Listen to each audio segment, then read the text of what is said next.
Армысыздар, ұлттық арнада ақпарат уақыты.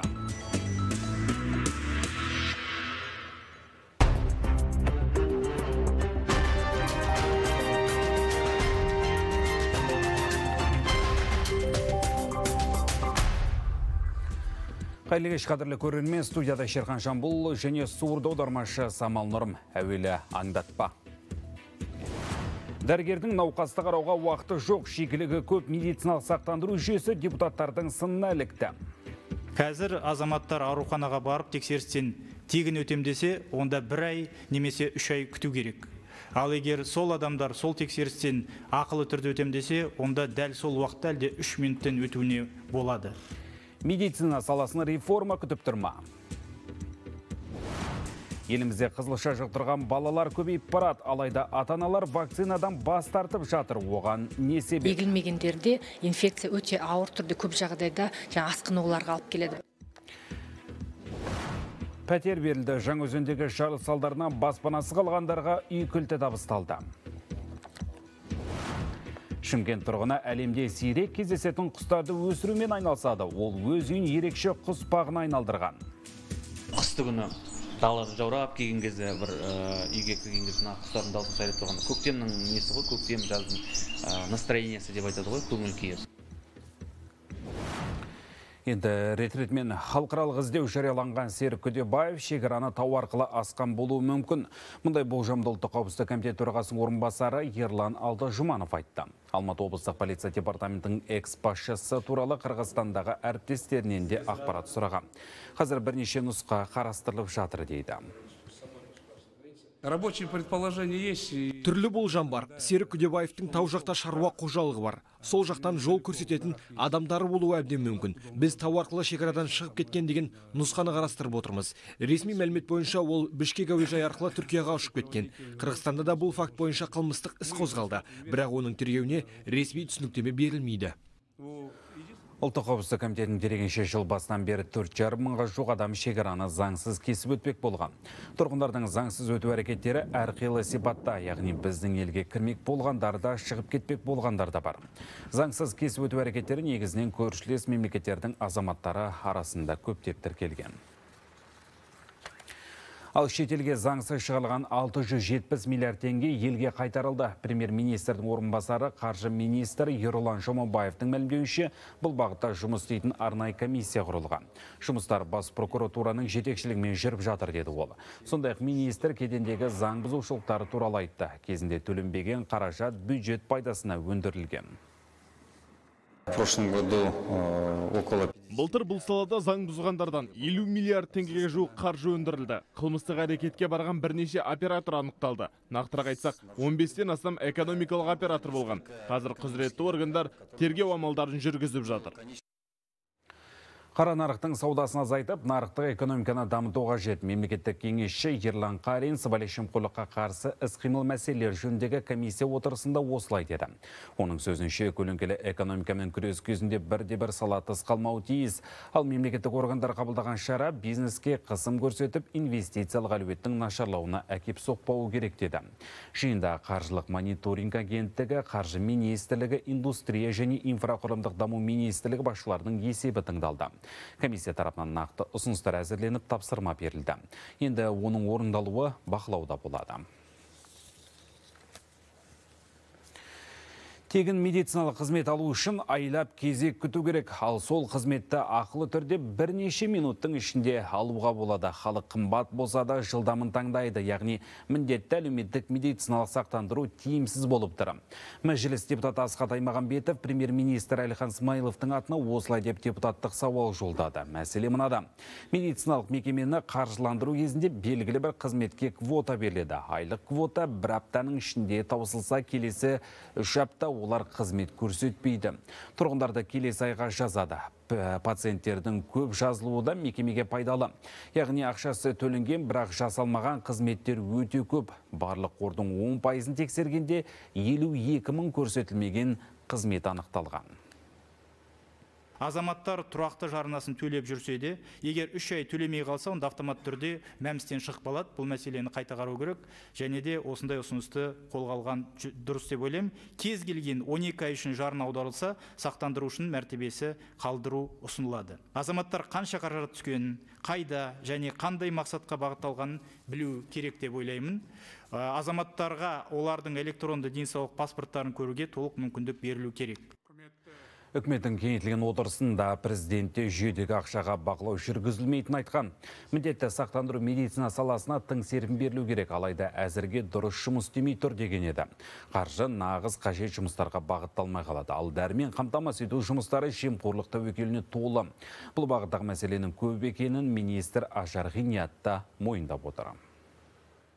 Басты мәселе бұл осы медициналық қызметтің пациентке жетіп, оны ары қарай кері байланысты цифрландыру мәселесі болып отыр.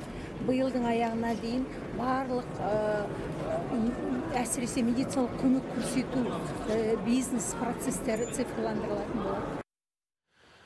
Елімізде қызылша жұқтырғандардың саны 180-нен асып кетті. Бірақ соған қарамастан 2000-нан астам атана балаларына жұқпалы ауруға қарсы екпе салдыртудан бас тартып отыр.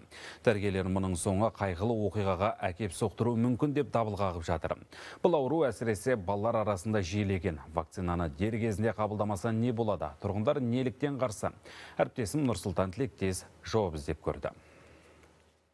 Жақсылық Байшығайшев баласына екпе салдыруға әуелде қарсы болған. Ол препараттың пайдасына күмәнмен қарағанын айтады. 1,5 жасында салыну керек вакцинаны ұлы 2-ге толғанда бір-ақ алып отыр. Көбісі ауырып жатыр дейді. Ауырып жатқан соң бізде вакцина алдыруға келдік. Бәріңізге алсын деп ақыл кеңесін берем. Бұны алмаса тағы болмайды. Наурыз айының орта тұсында тарала бастаған жұқпалы ауруға шалдыққандардың дені Алматы тұрғындары. Қалалық денсаулық сақтау басқармасы берген мәліметке сүйенсек, 26 адам қазір ауруханаларда ем қабылдап жатыр. Ауруханаларда стационарлық ем қабылдап жатқан 7 ересек және 19 бала бар. Барлығының жағдайы тұрақты, ауыр науқастар және жүкті әйелдер тіркелген жоқ. Бізде қуып жету, иммундау жұмыстары жүргізіліп жатыр. 1 наурыздан бастап 12 мыңға жуық балалар бізде вакцина алды. Нақтыласа, қызылша жұқтырған алматылықтардың 80% 14 жасқа дейінгі балалар. Осыны негізге алған дәрігерлер мегаполисте вакцина алу керек 8000 бала мерзімінен кешігіп жатқанын алаңдаулы. Қазір мемлекеттік және жекеменшік емханаларда тегін екпе салу жұмыстары жүріп жатыр. Бірақ ата-аналардың басым бөлігі вакцинациядан үзілді-кесілді бас тартып отыр. Үлкен қызым вакцинация, кез келген вакцинацияны алған кезде ол кішкене слабый болып өсті да. Сондықтан енді жалпы мен қарсымын. Алла тағаланың берген денсаулығы өзіне жетеді деп ойлаймын. Ата-аналар көбі қазір жастар ғой. Вакцинадан бәленбай бір нәрсе шығып кетті деп. Содан қорқады бәрібір баласы үшін. Былтыр республика бойынша 7000-нан астам ата-ана балаларына екпе салдыртудан бас тартқан. Биылда 2000 отбасы вакцинаға қарсы. Ресми мәліметтерге сүйенсек, соңғы 5 жылда қызылшадан 27 адам көз жұмған. Мамандардың айтуынша, әлі күнге дейін қызылша ауруының нақты бір емі табылмаған, ал екпе сырқаттың алдын алуға жәрдемдеседі дейді ақ халаттылар. Қызылшаға қарсы салынатын вакцина міне осы мөлшері 0,5 мл. Ол температурасы +2 мен +8 градусты құрайтын арнайы тоңазытқыштарда сақталады.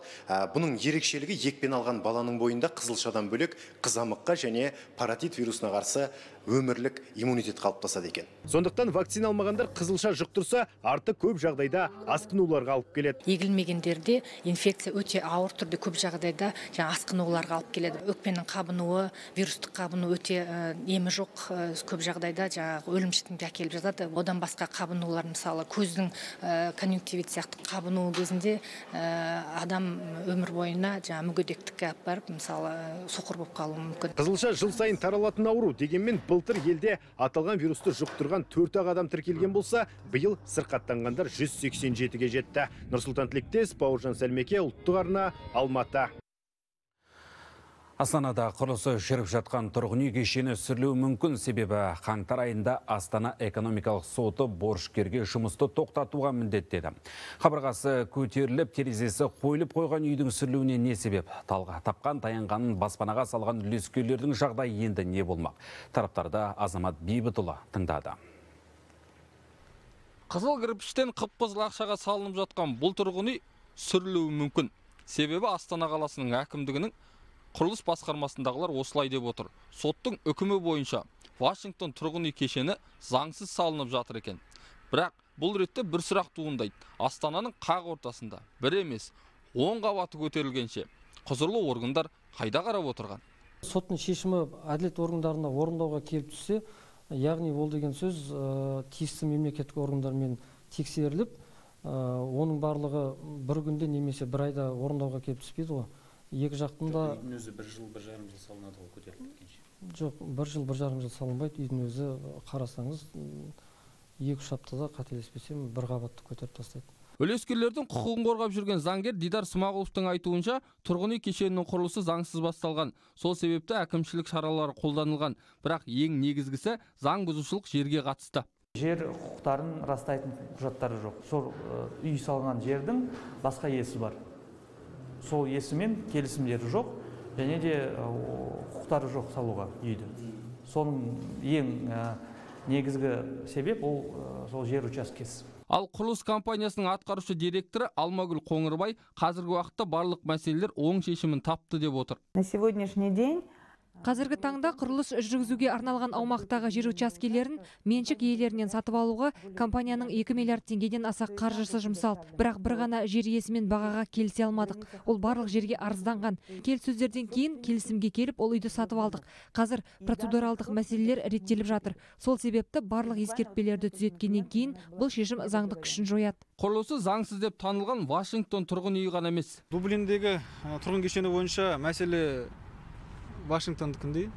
Бұл жерде де құрылыс бақылау басқармасы өз құзырет шегінде әкімшілік шаралар қолданылған, нұсқама да берілген, орындалмағаны бойынша, мәжбүрлеп орындау бойынша сотқа арыз материалдарын жіберген болатын. Қазіргі таңда сот орындаушылармен Дублин бойынша объектте құрылыс жұмыстарын бәрі түгелімен тоқтатылған болатын. Құрылысқа кіретін өздері несі болады ғой, алаңдары болады. Солардың бәрі бекітіліп, құрылыс тоқтатылған қазіргі таңда. Ал құрылыс компаниясы әлде сот шешіміне арызданып, апелляцияға бере алады. Үлескерлердің мәселесі қарастырылып жатыр дейді қалалық әкімдіктегілер. Азамат Бейбітұлы, Бақтияр Омар, Қазақстан ұлттық арнасы, Астана. Тозған көше, шашылған қоқыс, ескірген ғимараттар, Алаштың ордасы болған бүгінгі Семейдің жағдайы осындай. Ширек ғасыр Шығыс Қазақстан облысының құрамында болған шаһардың ажары тайғалы қаша. Енді Абай облысының орталығы атанғалы қай саласы болмасын дамиды деген үміт бар. Бірақ қыруар жұмыс тың жоспарлар тосып тұр. Президент кеше өткен үкіметтің кеңейтілген отырысында өңір басшыларына мәдени рухани орталықта атына лайық етіп жөндеу қажеттігі шегелеп айтты. Өңірден Ержан Шақыптың материалы.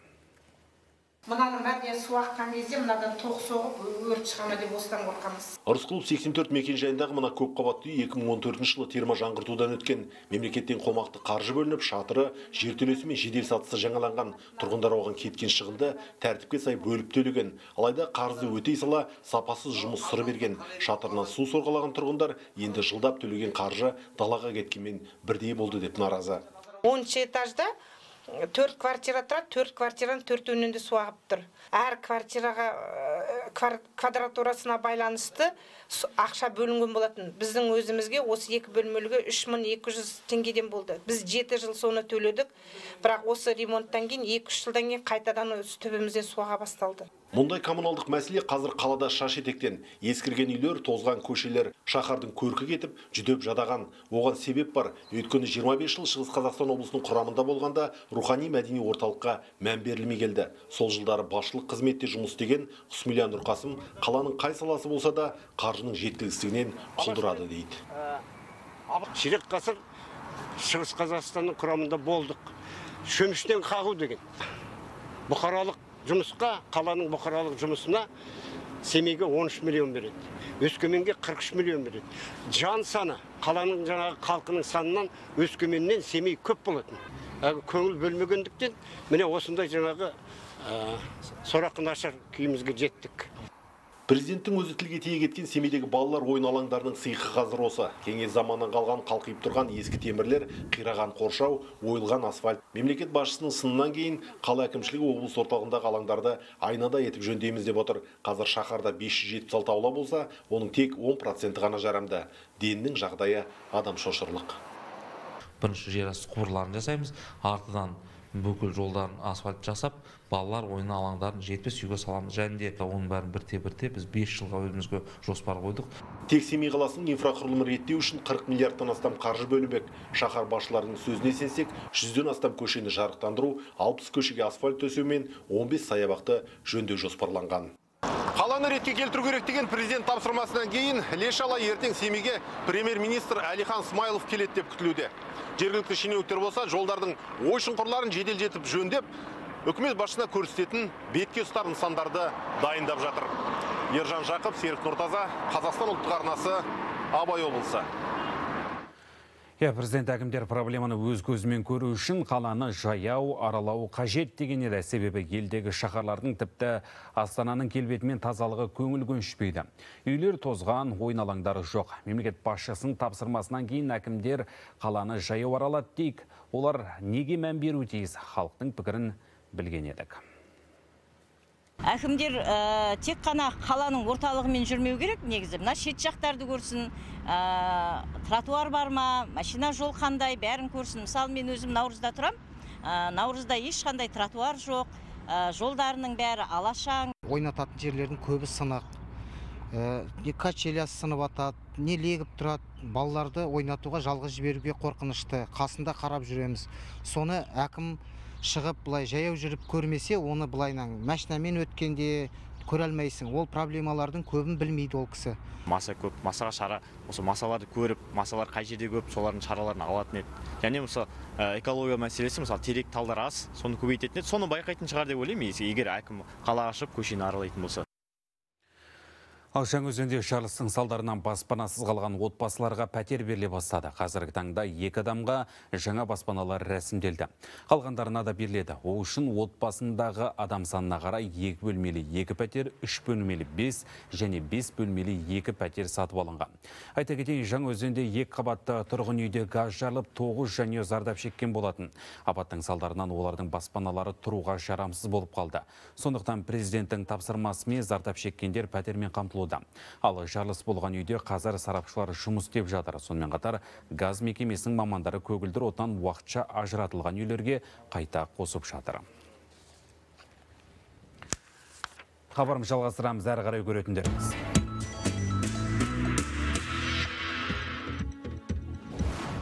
$13 миллиард теңге субсидия төленбеген қостанайлық шаруалар былтыр бөлінген ақшаға қол жеткізе алмай жүр. 30 миллионды алуға тиістіміз, соны бермей жатыр. Ол берсе қазір күнгі біраз мәселе шешілер еді. Әкімдіктің табалдырығын тоздырғанмен мәселе шешілер емес. Шымкент тұрғын әлемде сирек кездесетін құстарды өсірумен айналысады. Ол өз үйін ерекше құс бағына айналдырған. Қыстыгүні далада жаурап келген кезде бір үйге келген кезде құстардың дауысын сайрап тұрғанда, көктемнің несі ғой, көктем жаздың настроениесі деп айтады ғой, көңіл күйі.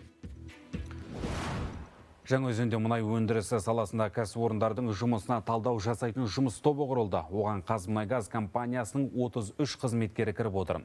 Жұмыс тобының алғашқы отырысына тілшіміз Данияр Қайыртай да қатысты. Қазір Жаңаөзеннен байланысқа шығып тұр. Данияр, отырыста қандай да бір шешім қабылданды ма? Жұмыс тобының алғашқы жалпы отырысы 1 сағаттай бұрын аяқталды. Іле-Шала шағын құрамда жиналыс өтті. Жұмыс тобына Қазмұнайгаз компаниясы басқарма төрағасының орынбасары Дәулетжан Хасанов төрағалық етеді. Оның айтуынша 30-дан астам адамнан тұратын жұмыс тобы Жаңаөзендегі еңбек ұжымдарымен кездесіп, қызметкерлердің жұмыс жағдайларымен және кәсіпорындардың сатып алу қызметімен танысады. Жергілікті компанияларда істейтін жұмысшылардың еңбек келісімшарттарындағы олқылықтар бойынша шағымдары да жеке қарастырылады. Астанадағы орталық кеңседен келген мамандар Жаңаөзенде 1 ай бойы демалыссыз жұмыс істейді деп жоспарланған. Кейін осы комиссия шығарған қорытынды бойынша экономикалық және әлеуметтік мәселелердің алдын алу үшін жұмыс жоспары құрылады. Мердігер мекемелерді басқару стандартын жасап жатырмыз. Оның ішінде жаңағы еңбекақы төлеу жүйесіне мөлшерін қарау, одан кейін ұзақ мерзімді шарттар, сосын жұмысқа орналасу біздің мекемеге. Оның да қазір енді қоғамда қалыптасқан алгоритм бар. Соған біздер осы жұмысшылардың талабы бойынша өзіміз мүдделі тараптармен келіссөздерді жасап, олардың ұсыныстарын енгізуге мүмкіндік жасауды қарап жатырмыз. Жаңаөзендегі мұнайшылардың мәселесі кеше мемлекет басшысының төрағалығымен өткен үкіметтің кеңейтілген отырысында да көтерілген болатын. Өткен аптада Жаңаөзендегі Берали Маңғыстау компания мердігер компаниясында бұрын істеген бір топ мұнайшы Астанаға барып еңбек жағдайында шағымданған болатын. Кейін олардың ішінен 10 адам келіссөздер жүргізуге Астанада қалып, қалғаны Жаңаөзенге қайтарылған. Әзірше келіссөздер бойынша нақты шешімге тараптар келген жоқ. Әзірге мендегі бар ақпарат осы. Шерхан. Рахмет, Данияр, ақпарат күтеміз. Ал Қостанай облысында былтыр шаруаларға 13 миллиард теңгенің инвестициялық субсидиясы төленбей қалған. Президенттің өзі бұл саладағы мәселе тым күрделі екенін айтты. Мемлекет басшысының сөзінше субсидия бөлуді реттейтін жаңа цифрлық жүйе түйткілді шеше алмай тұр. Демеу қаржыны беру неге тежеліп тұр? Дәуренбек Әбдібек тарқатады. Меңдіғали Сайымовтың егіншілікпен айналысқанына 30 жылға жуықтады. Биыл 2000 гектардан астам алқапқа дән себеді. 10 адамды жұмыспен қамтып отыр. Былтыр жаңа трактор, басқа да егіске қажетті саймандар сатып алған. Соның жалпы құнынан 30 миллион теңге субсидия ретінде төленуі тиіс еді. Әлі ала алмай жүр. Ал көктем егіс кезінде бұл қаржы ауадай қажет. Запчасть қазіргі кезде бәрі бар ғой, бірақ ақша керек. Сол үшін айтқан жаңа инвест субсидия ақшасы келсе, соған бола біз запчасть алар едік. Ол келмесе, онда запчасть алатын ақша жоқ. Мына берген КТ-дан аға кредитіміз жағармайға, сосын зарплатымыз бар, жұрттарға бермесе уақытында оларында семьялар бар. Соған ғана жетеді қазір. Қостанай облысында былтыр 2,5 мың ауыл шаруашылығы өнімін өндірушіден субсидия алуға 20 мың өтінім түсіпті. Осы өтінімдер бойынша 44,16 миллиард теңге төленген. Алайда бұл қаржы жеткіліксіз. Тек инвест субсидия бойынша 13 миллиард теңге төленбей қалған. Субсидия төлеу ескі жүйеден жаңа жүйеге ауысқанда бұрын берілген өтінімдер жоғалып кеткен. Мыңнан асқан өтінім, яғни олар күту парағына да өтіп үлгермеген, яғни жаңа системаға да көшірілмеген. Яғни ол өтінімдерді ауыл шаруашылық тауар өндіруші жаңа системаға қайтадан өтінім беруге мәжбүр болды. Яғни олар өтінімдерді қайтадан беріп жатыр. Ал министрлік өкілдері жүйеде еш ақау жоқ деп отыр. Жыл басынан бері жаңа жүйе бойынша 165 миллиард теңгеден астам қаржыға 15 мыңға жуық өтінім қабылданыпты. Тіпті субсидияны шаруаға берілу берілмеуіне де министрлік емес, жергілікті басқармалар жауапты дейді. Яғни сіз шаруа болып ол өтінімді берсеңіз, мақұлдайтын немесе кері қайтаратын, басқа айтқанда мақұлдамайтын жаңағы бұл ауыл шаруашылық басқармалары. Олардың қазір уақытта шаруалардың алдында былтырда қарыздары бар. Оның қазірдің өзінде енді 18 миллиардтан астам сомасы қарызы төленді. Министрліктің есеп беруінде еш мүдіріс болмаса да жаңа жүйенің жыл басында бір айға жуық мүлде жұмыс істемей тұрған ақиқат. Жұмыс істей бастағанның өзінде жоғалып кеткен былтырғы деректерді қайта іздеп тауып, тіркеуге қыруар уақыт кетеді. Осылайша шаруалар уақыт пен қаржыдан қатар шығын шегіп отыр. Дәуренбек Әбдібек, Қыдырәлі Ахметбек, Қазақстан ұлттық арнасы, Қостанай облысы. Биыл елімізде медициналық қызметтерді қаржыландыру 11%-ға, яғни 2,5 триллион теңгеге дейін артады. 2022 жылы міндетті медициналық сақтандырумен қамтылғандардың саны 16 миллион адамнан асты. Немесе ел халқының 82,5%-ын құрады. Мұндай деректерді денсаулық сақтау министрі Алматы облысы сапары кезінде айтты. Ажар Қинияттың сөзінше елімізде 7600-дей маман жетіспейді. Оның орнын толтыру үшін 2023 жылы жергілікті бюджет есебінен 2,5 мыңға жуық дәрігер оқытылады. Резидентура гранттардың санын 70%-ға көбейту жоспарланған. Былтыр елімізде медициналық санитариялық алғашқы көмек көрсету алаңы ашылған. Орталықта Еуропа елдері үшін озық тәжірибелері көрсетіледі. Қазақстан медициналық санитарлық алғашқы көмек көрсету жөніндегі 2 маңызды декларацияның отаны. Сондықтан бұл елде көрсетілім алаңының жұмыс істеуі заңдылық деп ойлаймын, және осы алаңның ел астанасында емес, ауданда болғаны қуантады. Бұл орталықта әлемнің үздік дәрігерлері өзара тәжірибе алмасады.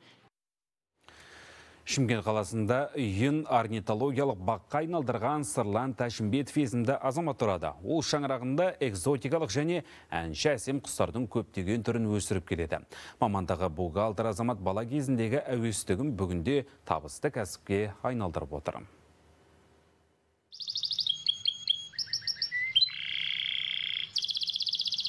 Аядай ғана бөлмеде тотқұстың бірнеше түрі, онан бөлек зебра түстес амадина, ақсары, шұбар, сары шымшық, қылаң құс тұқымы бар.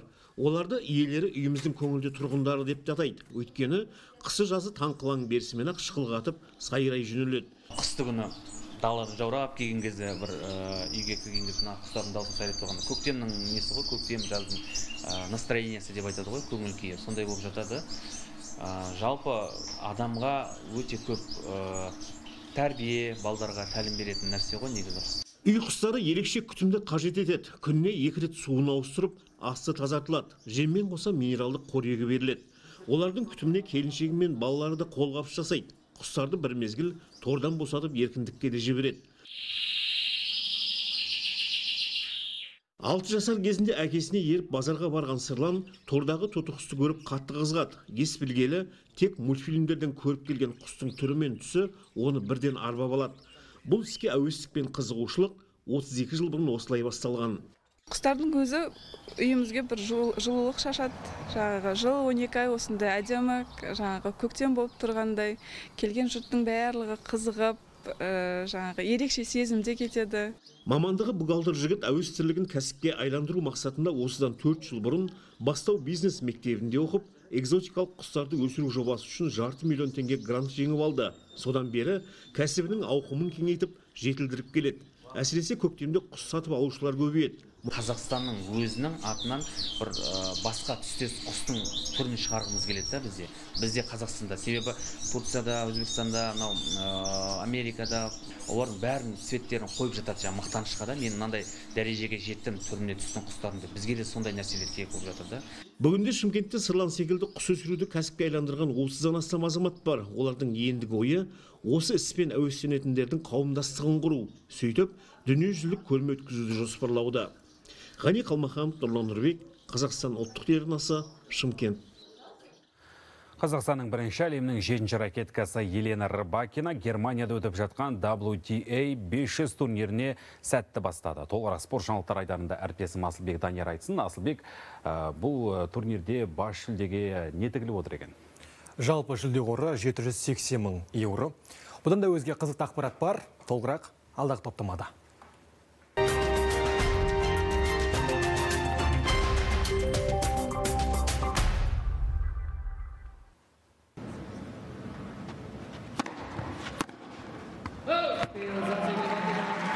And there it is. The 2 love games in the end. By any means, she was given a real workout. Қазақстанның бірінші әлемнің 7-ші ракеткасы Елена Рыбакина Германияда өтіп жатқан WTA 500 турнирін сәтті бастады. Ол алғашқы кездесуін дүниежүзілік рейтингте 65-ші орында тұрған германиялық Юлия Нимайермен шеберлік байқасты. 1,5 сағатқа созылған матчта Елена Рыбакина қарсыласынан 2 сетте де басым түсті. Отандасымыз 9 эйс жасап, 5 брейкпойнттың 3-ін өз есебінде жазды. Енді Рыбакина ширек финалға шығу үшін әлемнің 14-ші ракеткасы бразилиялық Беатрис Хаддад Майямен ойнайды. Жалпы бұл турнирдің жүлде қоры 780 000 еуро. Блицтен шахмат тарихындағы ең жас әлем чемпионы Гиннестің рекордтар кітабына енген қазақстандық шахматшы Бибісара Асаубаева Қазақстан Республикасының еңбек сіңірген спорт шебері атағын алды. Ал Астанада әлем чемпионатының алтын тәжішін өтіп жатқан матчтың 8-ші партиясы аяқталды. Бүгін ресейлік гроссмейстер Ян Непомнящий ақ қытайлық шахматшы Дин Лижен қаратаспен ойнады. 4 сағаттан астам уақытқа созылған партия тең нәтижемен аяқталды. Есеп 4,5-да 3,5, Ян 1 ұпаймен болса да алда келе жатыр. Жалпы бұл матч 14 партияға жоспарланған. Футболдан УЕФА Чемпиондар Лигасының жартылай финалына шыққан барлық команда анықталды. Кеше 2-1 матч өтті. Біріншісі ол Германияның Бавариясы мен Англияның Манчестер Сити командалары арасындағы кездесу. Алғашқы ойында англиялық клуб 3-0 есебімен басым түскен еді. Кешегі тартысты кездесуде Бавария футболшылары есепті қысқартуға барынша тырысқанмен талпыныс нәтижесіз болды. Ойынның 57-ші минутында Манчестер Сити шабуылшысы Халанд есеп ашты. Ал екінші таймның соңына қарай Бавария сапындағы Кимих пенальтиден гол соққанмен бұл германиялық клубқа жарысты жалғастыруға жеткіліксіз болды.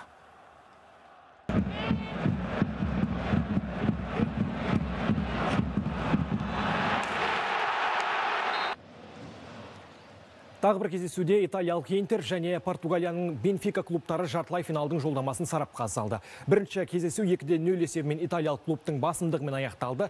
Қарымта кездесуде командалар 3-3 есебімен тең түсті. Екі ойынның нәтижесі италиялық клуб финалға бір табан жақындады. 20 жылда алғаш рет жартылай финалда қос итальяндық клуб ойнағалы жатыр.